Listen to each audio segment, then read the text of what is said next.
Hello, everyone. This is Janet Nelson. I am the host of The Creative Mind. And today, for my guest, I have my brother, John Elliott. And I You know can call him. me Jack. Okay. I've always called him Jack, so we'll call him Jack. And uh, he's very creative. I've always known him to be very creative. But this is a little different. He is sequential, and his wife is from Russia. So he has a very different take on this. And I think it's going to really help us understand worldwide, as well as understanding the differences and what teachers are dealing with, as well as helping us all to learn. Does that make sense, Jack? It makes sense to me so far. All righty. So we're going to jump in. So the first thing I usually ask my guests is, do you think in pictures? Sometimes. Explain. Well, I mean, everything is pictures. You see the world, so it's pictures. And when you're trying to describe something, that's obviously pictures. But at the same time, I tend to I tend to like things to be sequential, and tend to like them to be in order. And that's a numerical factor. So a lot of times I will think in terms of the numbers rather than the pictures. Even though the pictures are there, it's not the primary focus of my attention. Wow. So you said that you use sometimes words, you use sometimes pictures, as long Yes, as it's in sequence. most of the time. I'm not nailed down to sequence. Not everything is in sequence. Some things, I don't care what you do, they're not going to be in sequence. And That's if you so can't true. accept that, you're in for a world of hurt. But Uh-huh. when it is within my power to keep it as sequential as I can, I do. And when I do, pictures tends to take a second seat to numerical alignment. Unless That's cool. I'm in an artistic endeavor, such as writing poetry or music or something like that. I don't do that sequentially. In fact, I do exactly the opposite. I have a tendency to do things totally randomly. A lot of times when I write poetry, I just write down random words and then go back and find the poem in there. Wow. And I don't try to put anything in sequence. Some of my poetry rhymes and has meter, which meets my sequential requirement, and some of my poetry doesn't, has neither rhyme nor meter. Some of my poetry is very, very visual and draws almost like pictures in words, and others is kind of just a description of a sequence of events and related activities kind of thing. So it varies. I love it. Um, I'm visual in the sense that I have to see it to remember it, but I don't see it in my head. I can Okay. create pictures in my head, but that's not how I normally think. I think in words, verbally out loud. Right. Well, But that's when yeah. I'm trying to, for example, when I want to build something, first thing I do is build it in my head.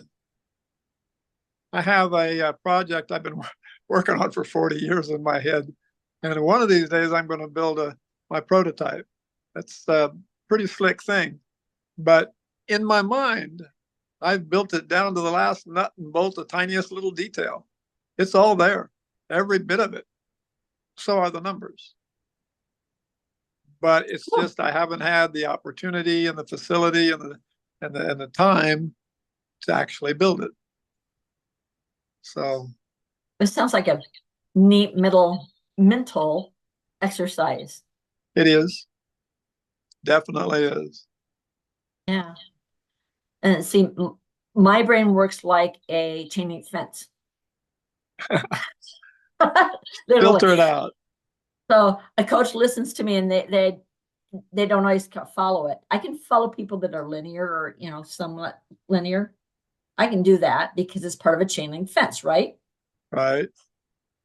But my brain will go, okay, here's the idea. This fits here, here, here, here, here. I can see how this all fits together.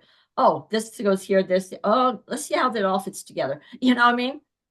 I'm always putting things back together and for a central thought or taking apart to see how it fits in life or whatever.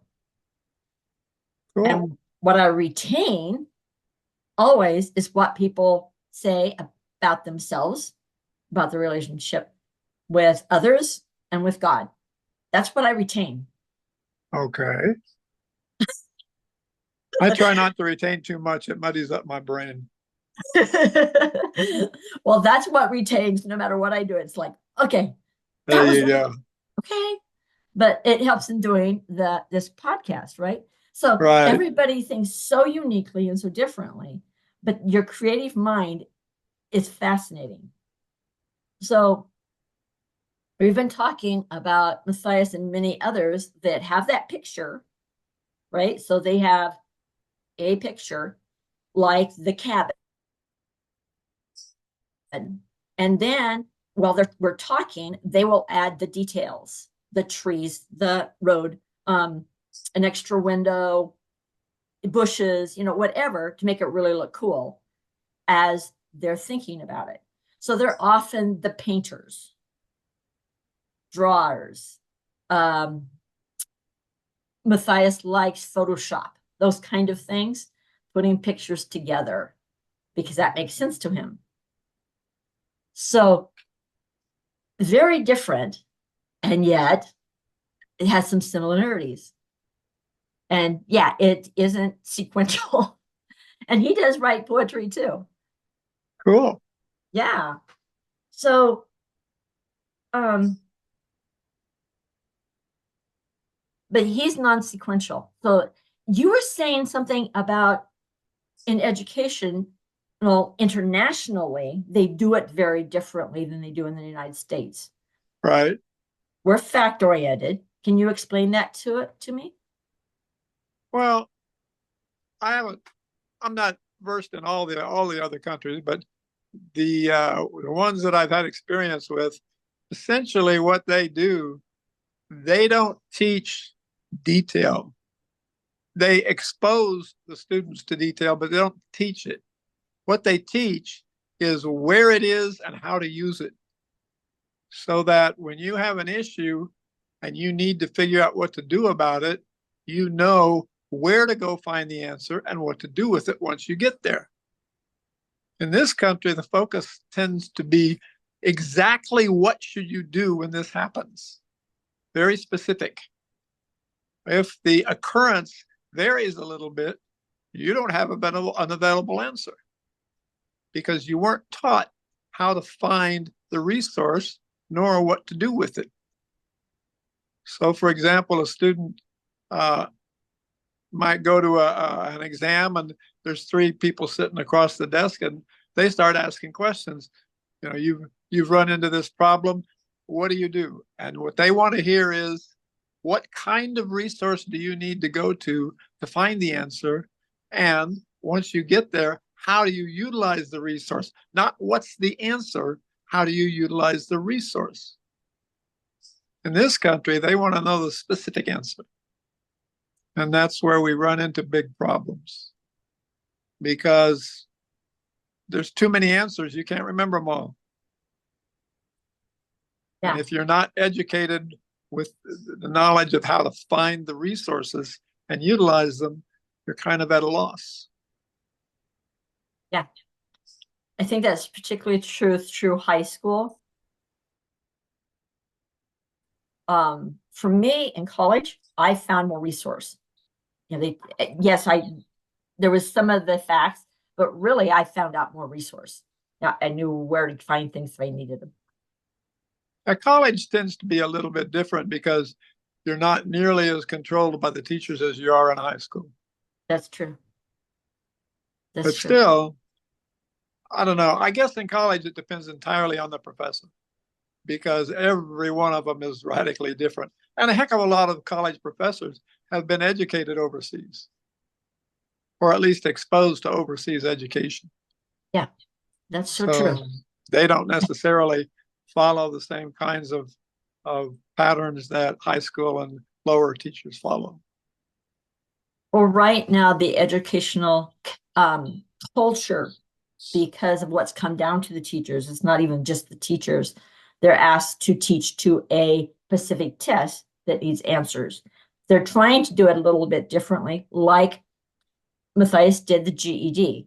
So what he was being tested on, can you, out of a paragraph, pull details out of it and come up with the answer? And his answer was, this is hard because he's not sequential. Okay. You give him, if you ask him to read a whole page, he can come up with the general idea of that page. So he read James Herriot's books and he came out with James Herriot's philosophy of life. Okay. Okay. And I'm finding with many of the people I'm talking to that think like he do, they can do that. But to actually tell you all the details, it's like, why? It's not there. Okay. So, but that's what they're asking. They're asking, can you pull those details out of those paragraphs? And the Yep. answer is some people cannot do that. That sounds like American thinking. Yeah. Yeah. So they're trying to go away from just the facts, but they're replacing it with something that many people cannot do or do well. Right. So what you said though was that in many other countries, they actually use a board like you were talking about, like 3 people, and have the student come in and do a conversation. Can you do Yeah, this? Yeah, that's exactly right. That's I what they love would that. do I because love that. they want to know if you know how, not if you know what. Mhm. Yeah.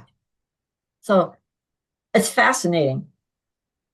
Um, I think Matthias would have done a whole lot better in that system because he can see, like I say, he can Probably. see the big picture, He probably would have. which means that many of the people within the United States right now, they're coming from other countries, as well as our Native Americans, would also benefit from that change. Well, and right there, have to look around and see we have a shortage of teachers and we have a country full of immigrant teachers that can't teach because they don't have a certificate. And yet some of them have 20, 30 years experience teaching, but it's a different system. Yep. And it might very well be a better system for a lot of Might be. people. It'll be interesting to see the changes that happen the next 10 years because they know they've got to change, Yeah. but how that looks, I don't know.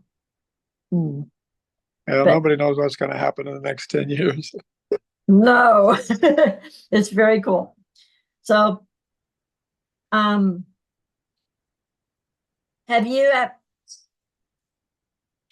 in understanding things, do you like stories to understand a new thing, or do you just need it just very straightforward facts?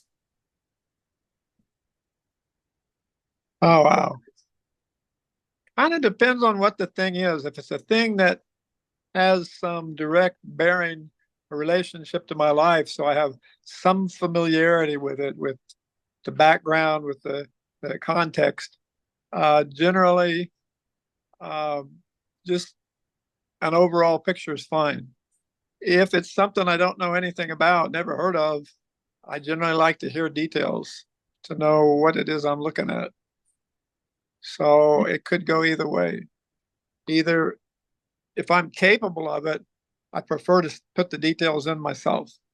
But if I don't have enough background or context to do that, then I need them provided. Mm-hmm. It's really interesting to hear a Native American tell a story because they don't add a lot of the detail. True. And the reason is because they know their audience. Their audience will immediately have pictures in their minds, usually in color, and they will add in the detail themselves. And it will True. basically be more uh, meaningful for their audience if the audience adds the details. Yeah, I wrote a short story about the painter, which illustrates what you're saying exactly. But I tell me get about it. that. I get a chance, I'll send it. I can't tell you, Okay. you have to read it. Okay. Yeah, exactly. So, okay, memory. So when you're seeing in pictures, is it easy for you to remember those pictures or at least the overall picture? Uh, yeah, generally speaking, I do tend to remember pictures better than words. Hmm. Um, not always, but generally, yes. Okay. I like that. Um, what Matthias's art teacher said is that for her, it's like a computer. You have to hit the icons, you know, to get the information, Right. And so she's learned to figure out the icons, whatever Okay. picture that is, to remember things that she needs to remember and access later. Ah, well, that's an interesting way to do it. Mhm. Yeah. Um, so how sensitive are you to the things around you? Can you just focus in without even paying attention to anything around you, or are you always aware of that? I can pretty well ignore everything. That's cool. I can too. Matthias can't. Ah, People that are sensory are always aware of everything around them. Some of them need absolute quiet to do homework or whatever, and others, they just push it at the peripheral part of their brain. It's still there, but they have to push it to the peripheral part of their brain and then focus on what's in front of them. That sounds like a lot of work to me. yeah, I can shut off anything and everything. I don't That have is much a trouble with blessing. that. Yeah. Yeah. We have a busy street close by us. And so when a siren would go off, that would definitely distract him. I'll bet. Yeah. Dogs barking, whatever.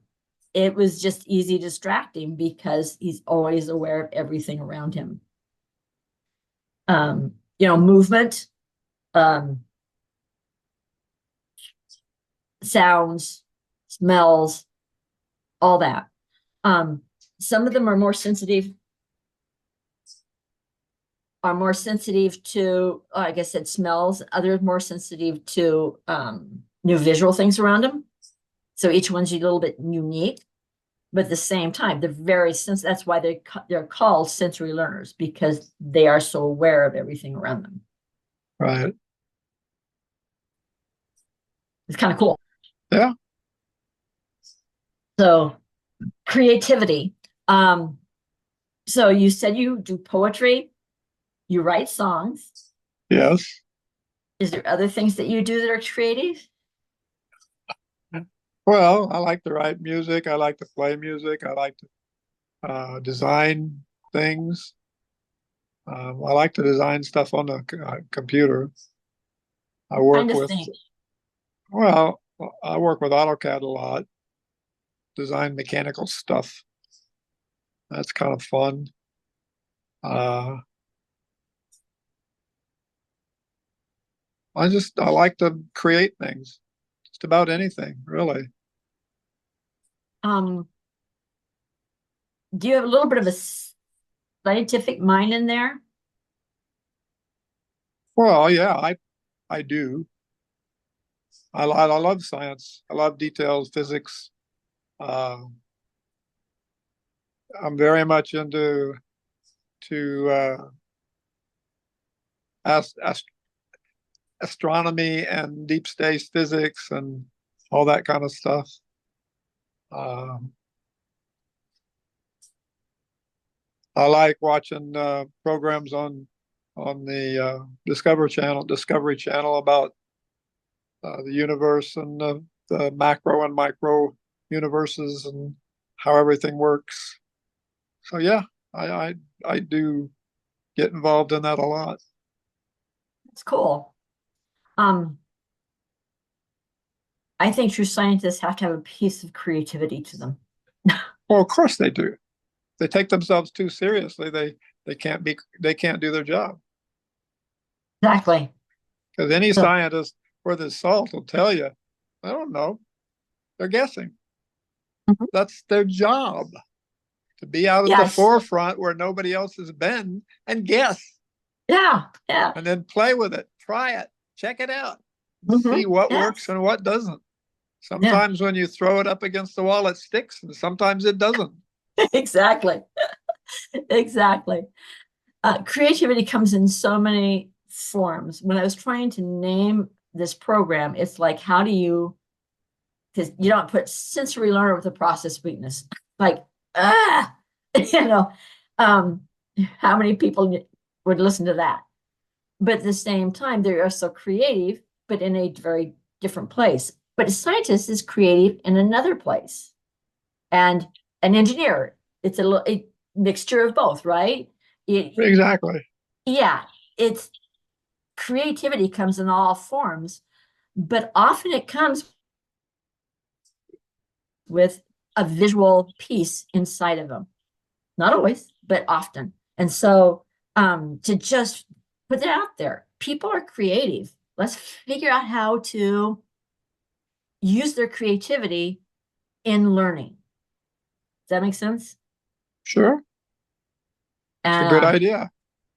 so, um, and who are our children, and how can we bring out their creativity to make learning fun? Shouldn't learning be fun? Oh, it should be. It will be if it's what something they want to do. They're Well, only going to want to do it if you're pointing them towards something they want to learn. mm-hmm, yeah. One So of the your things that job is convincing them they want to learn what you want them to learn. yes. One of my guests basically said, if I don't have a why to learn this, I ain't going to remember it. Yeah, That's a fact of life. that's often true. If there's not some underlying reason for it, it kind of gone. Exactly. So, what was I just thinking? Um, Gone. exactly. Uh, yeah. So that was from Ruby. Um, yeah.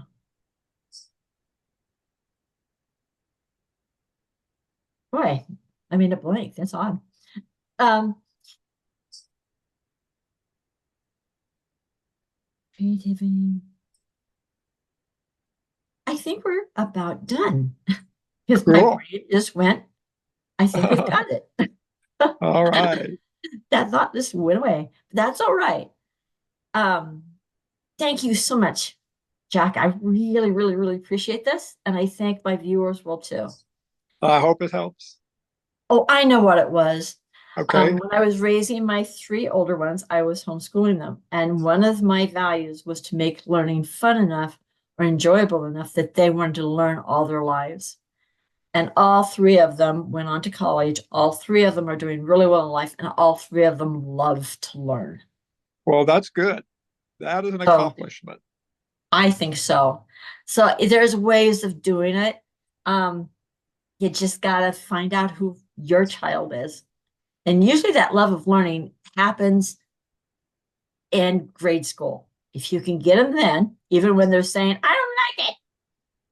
If you That's get them true. then, if you can get Well, them that then, just simply means you didn't bend their focus in the right direction. You put a wall in front of it instead of a curve. uh, uh, well, sometimes it just means I want to go out and play and I don't want to. Well, play can be learning. It's just a matter of whether or not you're going to refocus it.